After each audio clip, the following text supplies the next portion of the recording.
Order দিয়ে দেবো। তাহলে ভাবতে পারছো যেখানেই যাবো অর্ডার অর্ডার অর্ডার। আর আজকে এমনটা হয়েছে মার মাসি কিন্তু ঘটি নিতে ভুলে গেছে, কি বলবো, তারপরে কিনে নিল এখান থেকে। দেখো মাটির ঘটি। আসলে কি বলতো, যা হয় ভালোর জন্যই হয়। হয়তো মহাদেব চেয়েছিল মাটির ঘটি জলটা নেবে, যা হয় ভালোর জন্যই হয়, তাই না? আর দেখো জাস্ট গঙ্গার ঘাটে কতটা ভিড় হয়েছিল কি বলবো। আর যা পরিমাণে রোদ, আমি ওখানে তাড়াহুড়ো করে কিন্তু বেরিয়ে পড়লাম। আর দেখো আমরা ব্যাগ ট্যাগ নিয়ে কিন্তু দাঁড়িয়ে রয়েছি, আর 4 জনে মিলে তো স্নান করতে চলে গেছে। আমরা তো ওয়েট করছি, তার মধ্যে কিন্তু দুটো আন্টি আর দুটো আঙ্কেল মিলে বলছে তোমরা কি জমজ, সেম সেম পড়েছে তো, সেই জন্য কিন্তু জিজ্ঞাসা করলাম। আমরা বললাম আমরা জমজ নই, আমি ছোট, আমার দিদি বড়। ওই আর কি, বড় হয়ে গেলে যেটা হয় বোঝা যায় না সেরকমই। দেখো মা কিন্তু স্নান করে চলে এসেছে আর শিবনাথে জলও ঢালছে। মা কিন্তু এখানে জল ঢেলে নিচ্ছে, আর একদিকে কিন্তু মন্দিরও করা ছিল, ওখানেও কিন্তু অনেকে জল ঢালছে। এখানে কিন্তু অনেকটাই ফাঁকা ছিল, সেই জন্য কিন্তু মা এখানে জলটা ঢেলে নিচ্ছে, তাড়াতাড়ি হয়েও যাবে। দেখো কি সুন্দর, ঠাকুরটা কিন্তু খুবই সুন্দর করে এখানে ফুল দিয়ে কিন্তু সাজিয়েছে। দেখো খুব ভালো লাগছিল, আমি একটু ভিডিও কিন্তু করে নিলাম, আর যতটা পেরেছি তোমাদেরকে কিন্তু শেয়ার করার চেষ্টা করেছি। তারপরে কিন্তু সবকিছু কমপ্লিট হয়ে যাওয়ার পরে কিন্তু আমরা এবার বাইরের দিকে যাব, মানে মা একটু টিপ পরে নিল, আমরা একটু টিপ পরে নিলাম।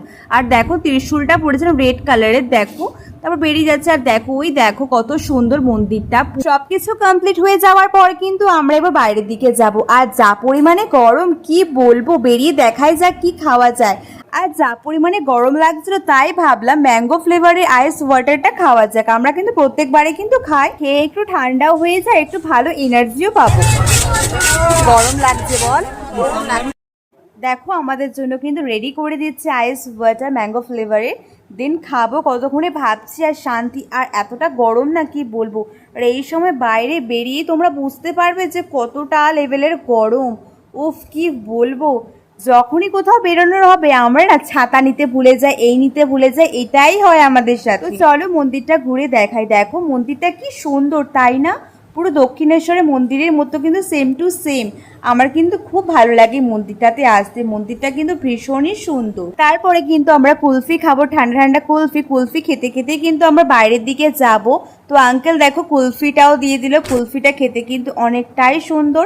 অনেক দিন বাদে কিন্তু খেলাম, সেই ছোটবেলার কথা মনে পড়ে গেল। সেই কুলফি কাকু আসতে কুলফি কিনতাম বাড়ির সামনে থেকে। কুলফি খেতে খেতে যাচ্ছে, দিদি যা পরিমাণে হাসাচ্ছিল, হাসিয়ে ধরে রাখতে পারছিলাম না।